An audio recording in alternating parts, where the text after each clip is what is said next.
Welcome to the Fearless Homeschool podcast with Makali, talking everything homeschooling, family, learning, and life.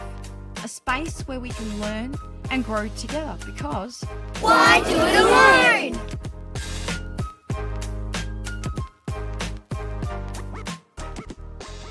Welcome back to part 2 of my discussion with Tamara Kidd. We are about to delve into the Montessori concept, freedom within limits. We find out a little bit more about Maria Montessori and hear about Tamara's exciting new adventure. See you in there. You've sort of stumbled into, you've been slowly letting us know the cornerstones of Montessori as we're going through it. But the next sort of question was, how did you introduce it? And like you've just sort of basically saying, well, it's from birth. Like it's something that you start introducing from birth because it's about for want of a better word, you're going to explain it better, but it's about the independence of a child being able to say, I'm ready to step up and do this, basically. And the little understanding I have is that, if you could speak more about this, is that it's how you set up your home to allow them to access that is a big part of Montessori. And you touch on that with food. Could you explain a little bit more about that, to sort of how do you support your child to show that they're ready, if that makes sense? Yeah, so this is something that obviously it's all the way through Montessori, but it works really, really well with home education for whatever method you use. I began right from birth with asking them and talking through changing nappies, and now we're going water and introducing the water slowly on the head so that they wouldn't freak out, really respecting how they responded to all of the interactions with their body and respecting it's their body. It's not I don't own this child. This child owns themselves. And always keep in mind that your aim is to become redundant, as a parent. Some parents, and it's a a hard teacher thing and a for some caretaker. parents to swallow, isn't it? But it's the truth. Do you want to be owned by your parents for the rest of your life? No. Why would your child want to be owned by a parent for the rest of their life? So, I mean, and obviously one of the things that Montessori has in her training is that in the training Montessori method is the preparation of the environment includes the teacher. You have to have the proper training. All of the equipment needs to be there. You need to know how to actually demonstrate it. And every single piece of equipment, every activity has to have a purpose. The purpose has to be explicitly explained to the child. So the purpose of this water bottle is to, hold water, to be portable, to be easily accessible, to be this color because this color matches a theme that's an admin section of my life, which is the being organized in my life. I require it to be red because during my migraine, for me personally, my migraine episodes, language is difficult, but I can remember that red is associated with being organized. So I get all my red things together, like folders and bottles and bag and everything. So it has a purpose. Everything has a purpose. The purpose of this is to hold things and, every single thing. So all of the measurement, we had Cuisenaire rods that were originally colored beads, so you could count each of the beads. So you didn't have to remember that this color is 10 long. There were 10 beads. The purpose of all of the equipment dovetails into each other. And the purpose of raising a child is to help a brand new human reach an independent stage where they can go off and live their own lives. It's not to own somebody. If you want to own something, get a dog. If you want to be owned by something, get a cat. But if you're going to have a child, it's because you're willing to spend anywhere from 15, 16 years minimum, all the way through to for the rest of their lives, taking care of them, because you don't know what child you're going to get. My auntie was born profoundly deaf and had Meniere's disease, so she's required somebody in her life at all times. And after her mother passed away, I had to step up. Otherwise, she would have been institutionalized. So we're talking about a responsibility that's very sobering. And if you're not willing to do that, why? I would ask, I'm not really, we do a thing in our family, it's ask, don't boss or tell. So I would ask why. Why do you want to have a child? Is it so that you can tick a box, a bingo card that says, I'm an adult now. I've got the house, I've got the car, now I've got the kids. Why would you do that to another human? Yeah. You know? So when I say this, it sounds very confronting. And you think, oh, is this a Montessori? No, it's basically the way that you succeed as a home educator is that you have taken on that next step of these children are my responsibility. They're not the state's responsibility. They're not this private school's responsibility. I'm taking on full responsibility. It's 100% parenting. And I liken it to not co-parenting with a school. So what Montessori does is it forces you to leave your ego at the door and put the child first. And it's an approach which would have been wonderful to have in our school system so that people could cooperatively work with a school with their child and be very active. As a parent with Montessori school, you're part of the community as well, and you're supposed to go through parent training.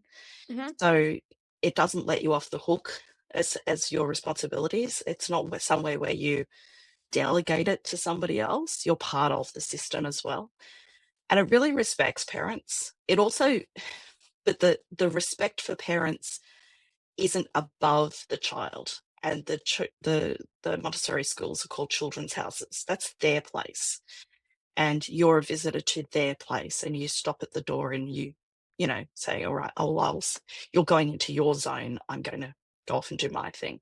And with parenting in a way that using this approach and going into home education, it started from birth where I would say, are you okay for me to change your nappy now? And they're not understanding all those words.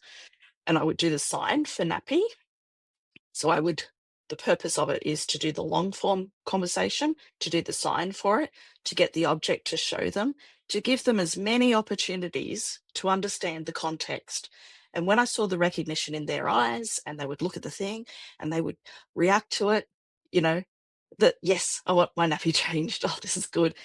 That meant that they were part of the experience of changing the nappy. They went, oh, good. I have an expectation that, I know I've done this before. When the nappy gets changed, I feel so much better. And that permission put into their mind the ability to interact and have a say in what was going on for their lives. Which is And so very that, big in Montessori. It's one of yeah, the main, it is the main cornerstone of how she sort of encouraged education to progress, basically. yes, yeah, it was the child's choice. Yeah. And having that respect that each child makes their own choice of what they want to learn when is part of the culture of the community of children, where when they see a child who's at a table or has delegated their space on the floor by putting down a rug, that's sacred. You do not interrupt a learning child. And that can be followed through in home education, where you've got a child who's working on a project and they're working on it, and then they're going and having dinner with the family, and then they go back to it, and then the next day they're on it.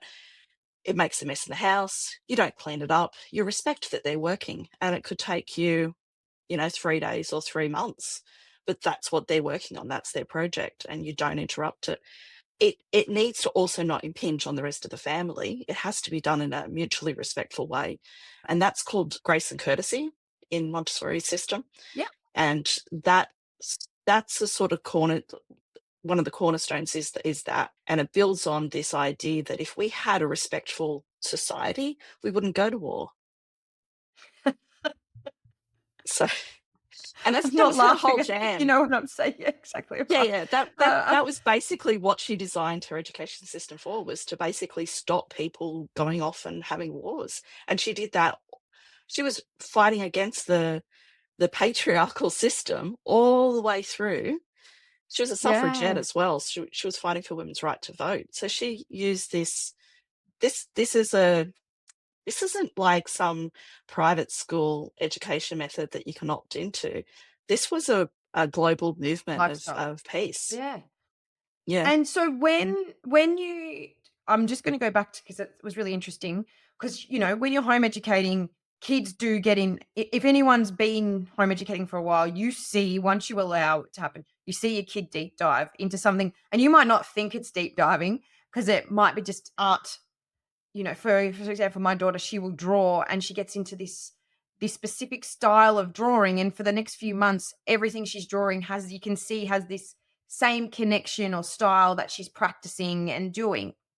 And practicality wise, when you spoke about putting the rug down, was that something that you did at home as well, to say, okay, this is how you show us that this is your space that you are working on, and that we have to respect that that's a space that's going to stay like that for a bit? Because obviously, like you said, we're all living in a house together Mhm. as a family. But also, how did you practically say to your kids, in I'm respecting that this is what you're working on for the foreseeable future, but today is Tuesday and we need to go to catch up, and we need to do the practical lifestyle things that need to go on to get out of the house and do this.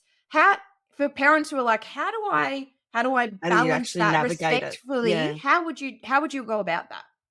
Yeah, so it comes back to the idea that everything has to have a purpose, which helps your mindset get out of the judgment that school trains you to have. There's a lot of competition in schools that makes you very judgy, and we judge like maths as a higher level than art, for example, which is there.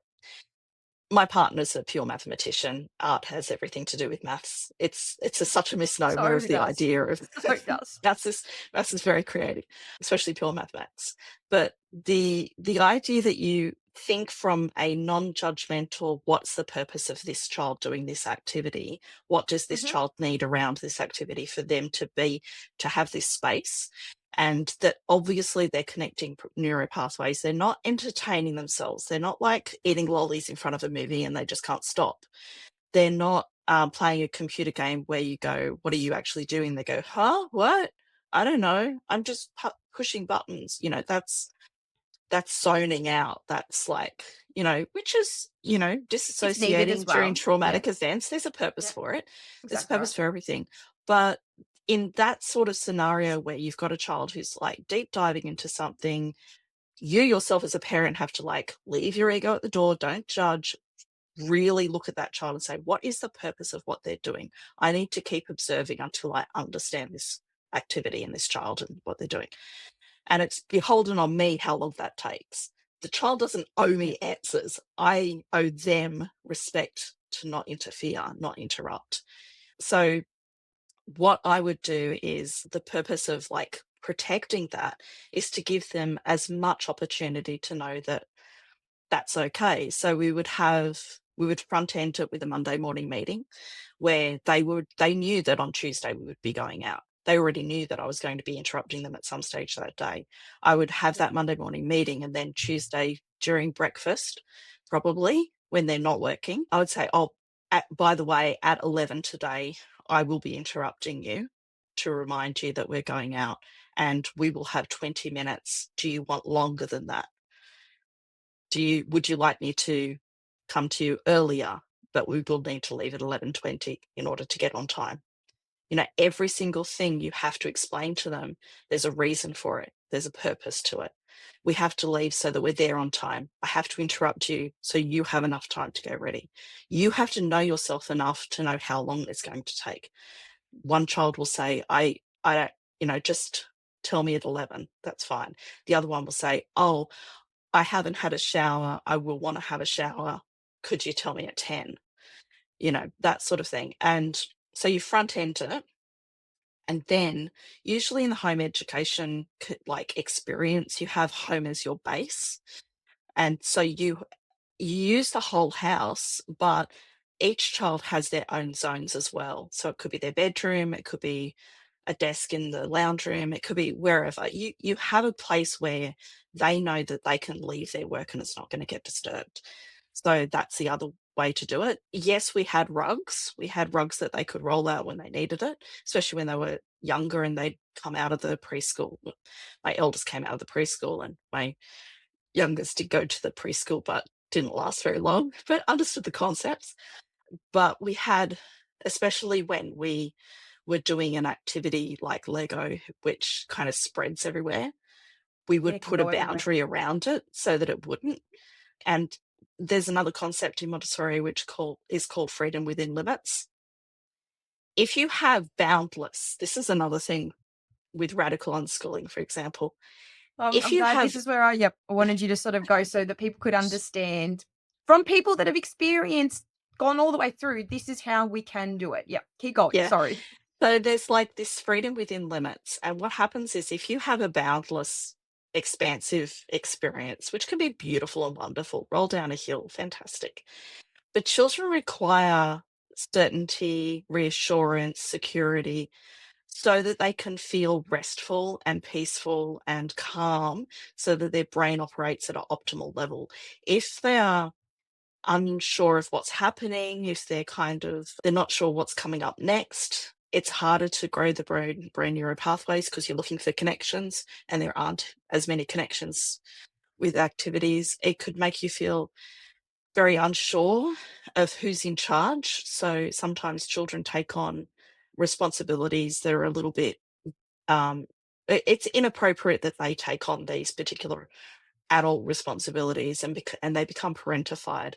What happens when a small child becomes parentified, and please go and look at all the research on this, it sets the child up for their future life as an adult, never having had a proper childhood, never having really like experienced, I don't need to stress about stuff. I can just enjoy being a child and develop naturally.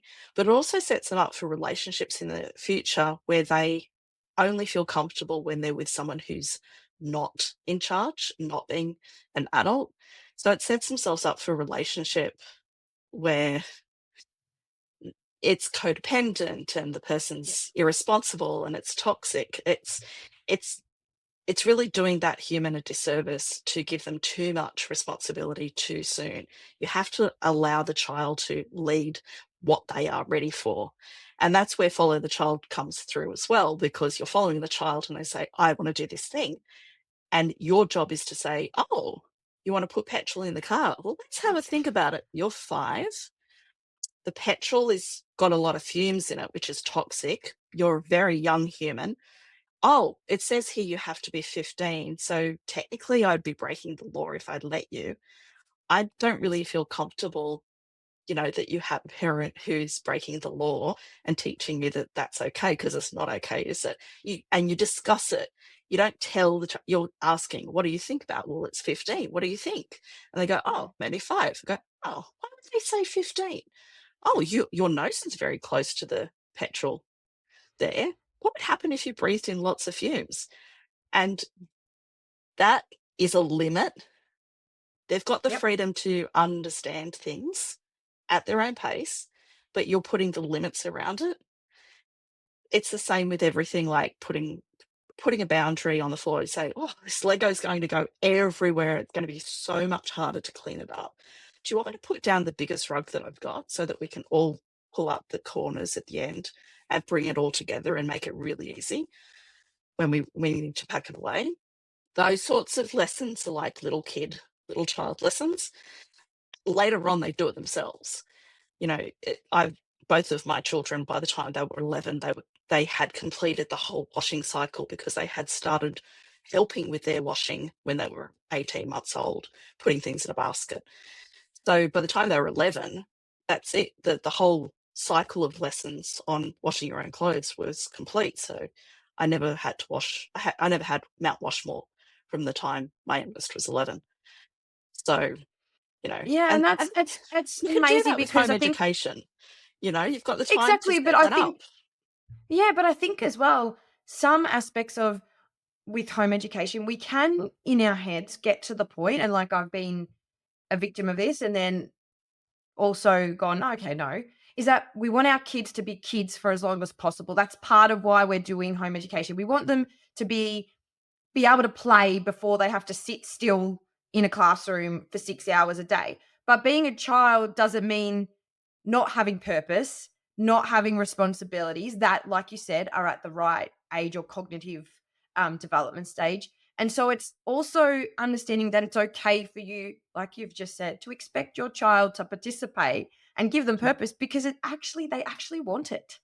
Yeah, of course they want it. Yeah, of course. And my so this is me now stepping into the next level. Yeah. You're not a child, but I would ask you, Okay, so you want the children to play before they sit down in school. Are you planning on sending your children back to school? No, exactly right. Never. But it was so funny that Oh, that because you're mentality. de-school, you have to Yeah, de-school yeah, yourself, right? That yeah. okay, yes, yes, we don't want to be school, but it's also Yes, you're not going the total opposite way and not giving your child responsibility and yes. limits Yep, and all those type of things. And I think yeah. you have to allow yourself that time to come to terms with don't overcorrect either. Yeah, and Like, this is where I would like to talk about unschooling, yeah, because unschooling essentially is what Marie Montessori was talking about. yeah, And when you look at the older levels of Montessori schools, you would say, oh, they're all basically unschooling, but just in a building. They're meeting with mentors and designing their own program, which is very unschooly. They design how they want to learn, when they want to learn, what materials they want to use, and they use their adults in their environment much the same way. Unschooling is an approach which says that somebody else is not going to decide for you, whether it be a workbook or a teacher or whatever. It is mhm, taking your school design, think Prussia, think of the military training, think of I'm going to dictate your body, I'm going to dictate your mind. You're taking that element out of the equation. And so wherever it turns up, you could be opening up a workbook and say, they want you to learn about it this way.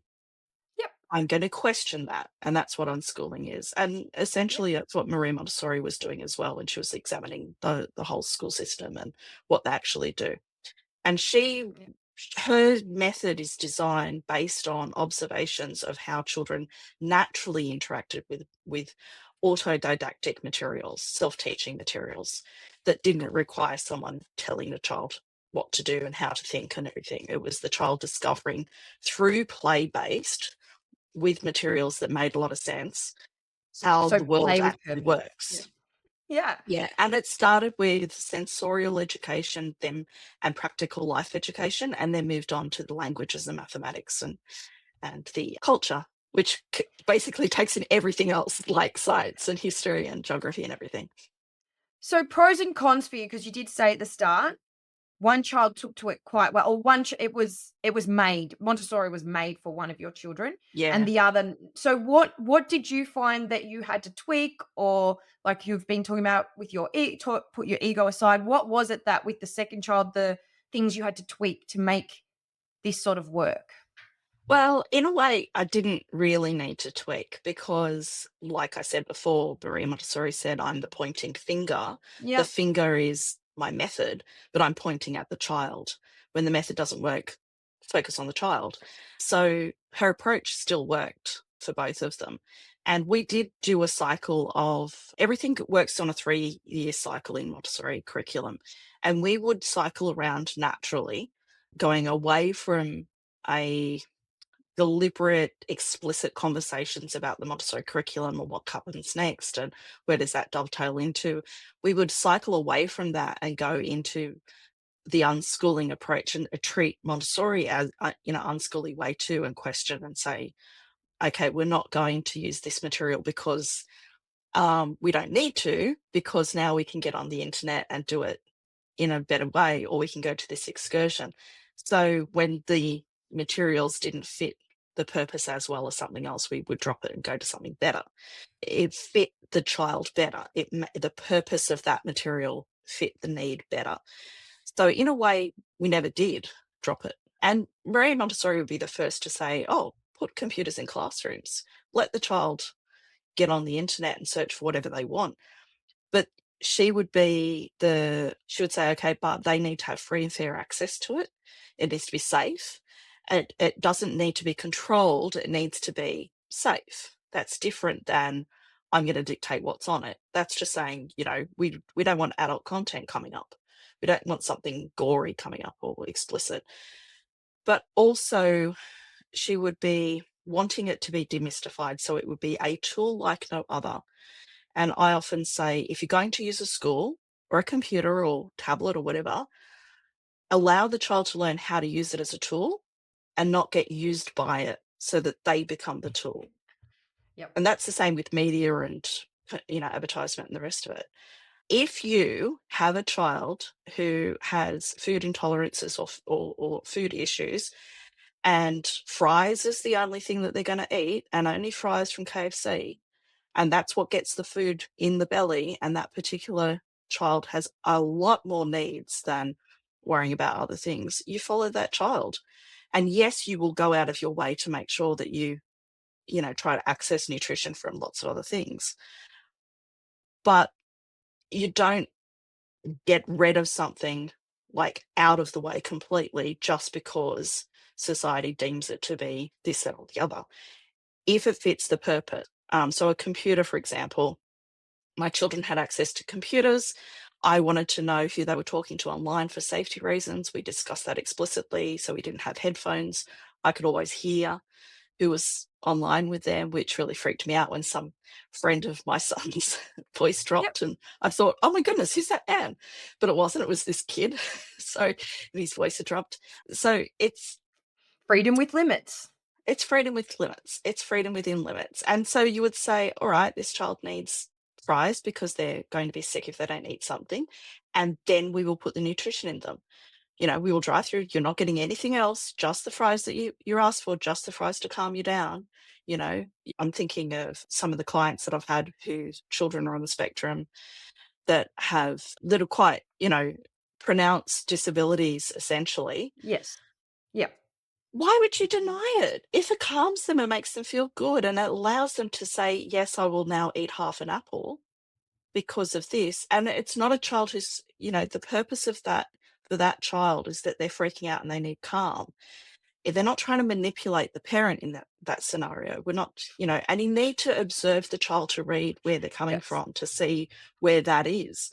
But if you've got a trusting relationship and an ongoing conversation with your child and they're able to come to you with absolutely anything, like nothing is off the books, then you're not going to run into those problems of them. And even if they do come to you and say, oh, I want this thing, and go, oh, are you trying to manipulate me? And they go, oh, no, well, I don't want to use that word. I go, yeah, but is it true? Are you? Like, do you need that thing? Or do you just want that thing? And they go, yeah, no, I just want it. So, okay, yeah, I'll help you save for that. Yeah. How's your savings going? I will Yep. empower you to meet your own wants and needs, but I'm not going to allow you to manipulate people. That's setting you up for being a manipulator. Why would I want that? So, and that's very Montessori. It's explicit conversations about reality.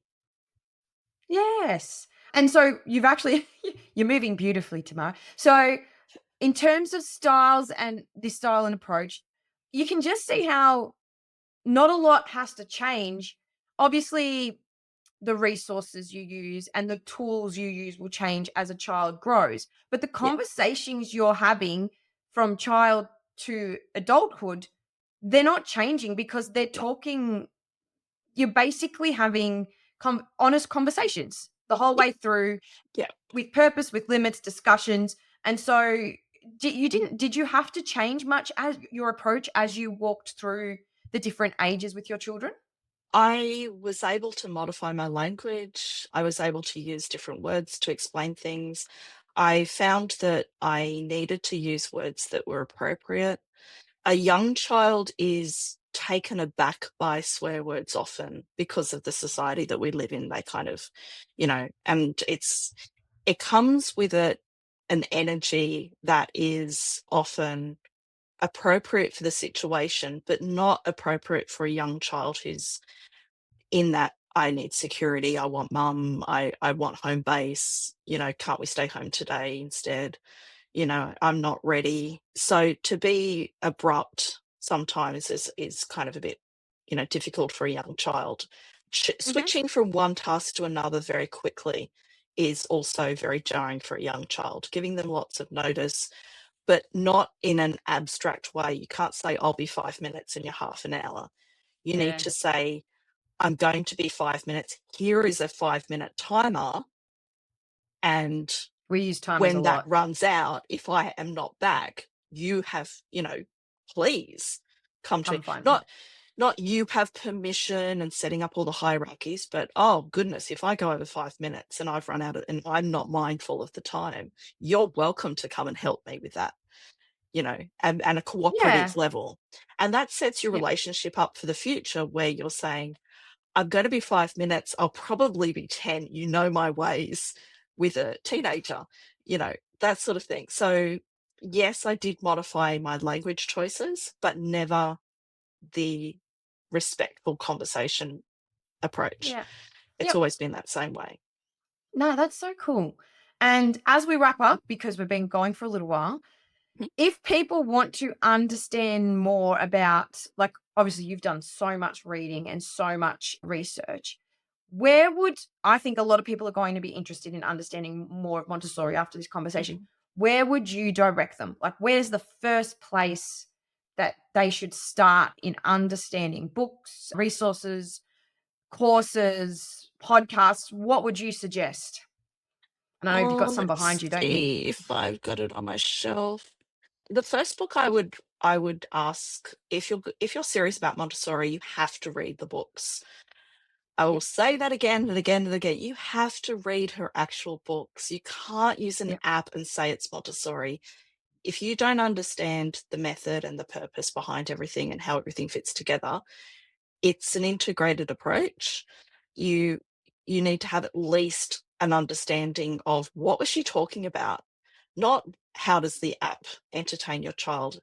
Also, if you're using Montessori materials and the material itself was supposed to be like the purpose of it is a hands-on physical experience and your child is being removed from it because now it's a touch screen, they're not actually doing the materials. It's this, you might as well give them Roblox or something like that. You're entertaining the child. It's not actually teaching them the purpose behind it. So I would say the first book would be The Child in the Family, which Okay. is a book she We'll wrote have links about. to this down here as well so that people can Okay. see where to go. Yep. Yeah, so The Child in the Family allows you to understand the child's perspective Mhm. and what she's actually trying to get at, and that would be the first one. I would not start with Montessori Method Book 1. It is like eating the driest biscuit with no topping. She wrote it as a scientific, essentially it's a book, but she was writing up scientific papers, academic papers, to prove her method in a patriarchal society where she didn't even have the right to vote. And her method wasn't being taken seriously, and the language she used was appropriate for the scientific, psychological perspective of the day. So she uses words like normalization and things like that, which are, out of step with what we talk about now, but also Mhm. it was an academic paper. So I would not start with Montessori Method Book 1 as your first approach, as I had to, but The Child in the Family and any of the books that are applicable to parents is where I would start, and then Okay. go into actually reading her method. But the has published the Montessori curriculum that it's so that schools meet all of the standards that's out there. So you can see in practical terms the kind of classes you would set up, like the environment, how you would prepare an environment. And I developmentally where it would fit in. Yeah, and then you can read, like, there's books about her, like Montessori and Her Method of Movement, and other books that people have written about her to understand like, her background and who she was and everything, and to really get a good sense of where she's coming from, so you don't put her on a pedestal. Like, Yep. I think she's brilliant. Who could you have at a dinner party, anyone dead or alive? She's there. She's one of the people I've invited for sure. But I don't think we would really talk much past a certain point. We would just go, "You respect children? Yeah, me too. Cool. This is nice." You Yeah. know, it's a she's not a ego tripping person either.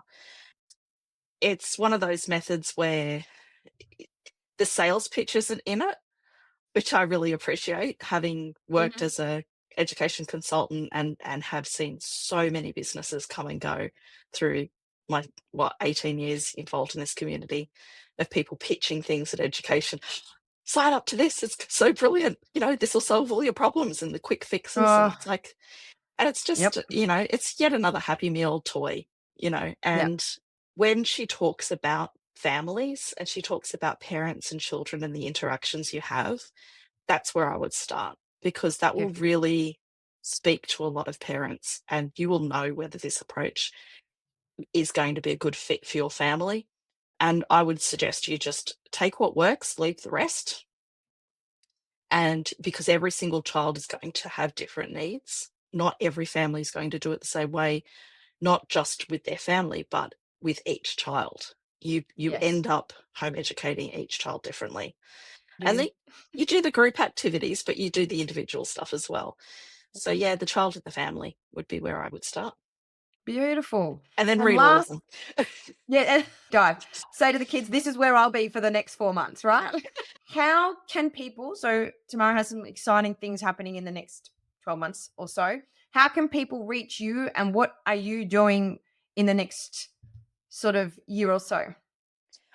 So I have pretty much wrapped up Tutor Your Own Child. I still own the business and I still have it in the background, but I'm not actively taking consultations. Pass the baton over to you as mentor for Nurture Parenting Magazine, which is fantastic. I would love to present again at the summits, just not right this year, which is, it's nice to have a year off after so many years of doing summits. Absolutely. Yeah, I'm still very active in the community. I've kind of taken a step back away from Facebook, so you're probably not going to find me on Facebook at the moment. It's just being around gives the illusion that I'm up for consultations, and I'm very, very, very busy at the moment.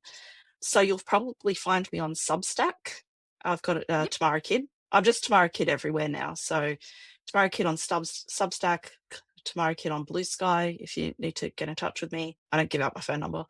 And also, I'll be launching my new website, which will be tamarakid.com, so that people can find me more easily. But hopefully, in about 12 to 24 months, there'll be a whole bunch of children's books. I've got Yay. 20 books in total. I've got 9 picture books, 4 middle grade books, 4 YAs, 2 novels, and a field guide, which in the field guide is sort of like it's a good exploration of not just my personal journey as such, it's the journey of home educators and how it all works, especially around Australia, but the world as well, because my postgraduate training is in comparative and international education. So I've got an international brain about this. So yeah, a field guide to make it a lot easier to follow a trail, basically find your trail. But each of the books is from a home educating child's perspective. They're all pretend people. I often joke saying, "Oh, I'll write about you," and people go, "Oh, okay, yeah, that made you behave, didn't it?" So I think adults who take on the responsibility of being parents need to be responsible. And if they're not being responsible, my teacher side comes out a little bit and go, "Oh, what are you doing?" And they go, "Oh, nothing, nothing." I go, "Yeah, I saw that," because I'm not there for the parent. I've been a consultant for parents for a very long time, and I'll be very upfront with them and say, they go, "Oh, thank you so much. You took a weight off my shoulders." And I said, "Yeah, I did it for your child." You Yes, know, exactly. my Yep. currency is your child's freedom to learn. And if they've got a Mm. less stressed parent, great.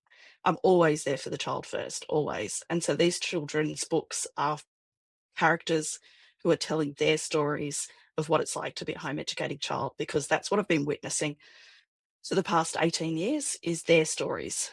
And they do come to me. Exciting. I've got adult friends who I met when they were 12. So it's been an amazing opportunity to get to know these humans outside of the school system who Yeah. get to be their true selves at a younger age. They don't have to wait until they leave school to be in the real world. They're already in the real world. But yeah, so I'll give you a little sneak peek, a little bit of Oh, a, there's your yeah. board. So yeah, it's a long-term project, which is finally getting together, and I'll have some books to sell on my website in a year or two. But if people want to follow along, I assume, on your On progress and Substack, stuff, I keep people Substack will updated on be my there. progress. Yeah, Yeah. perfect. And so we'll have the link to Substack at the bottom of this podcast or connected to the podcast. And please go and follow Tamara's journey so that you, when you're ready to see, well, just so you can hear what's going on. That's where you'll know when the books are out there. Exactly right. But so that you know when the books are out there, follow along. And Tamara, thank you so much. It's been a fantastic conversation. I hope people have enjoyed it as much as I have. And I can't wait to see everything that's going on through Substack. Thank you. And thank you for asking me to come on and talk about one of my most favorite subjects in the world. I know, isn't it? It's great to get to talk about. Yes. We will leave everybody there. Thank you so much for listening. What a mammoth amount of information Tamara has shared with us this week. And I hope you have a greater understanding of the Montessori method and how you could maybe incorporate some of its cornerstones into your homeschool if you choose. Remember to check out the resources she suggested to find out more. If you want to continue to follow along on Tamara's journey as she creates these amazing homeschool books, use her link tree to do so. Fearless members, jump into the membership and learn more from Tamara via her previous summit workshops, including the Montessori home education and remove registration stress and get on with the real home education. Until next week, happy homeschooling. Thanks for joining us on the Fearless Homeschool podcast. If you'd like to stay connected in between episodes, check us out on socials at Fearless Homeschool. And if you'd like to hear more about our Fearless Homeschool journey, sign up to our Fearless Family Fables newsletter. But don't forget to subscribe so that you're the first to know when a new episode drops. Because Why do it alone?